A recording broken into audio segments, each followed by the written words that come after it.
এই আজকে যুবকদেরকে বলতেছি, যুবক যারা শুনে নাও।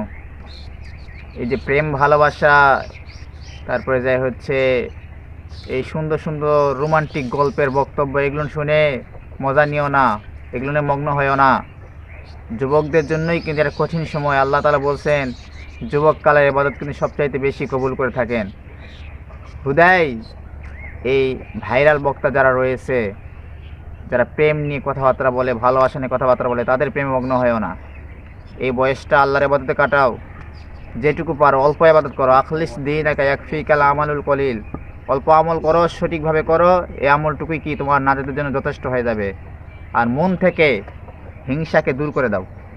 এই হিংসা জিনিসটা রাখো না। অনেকেই তো দেখতেছো যে কি জন্য আমাকে ফলো করবে, তাই না?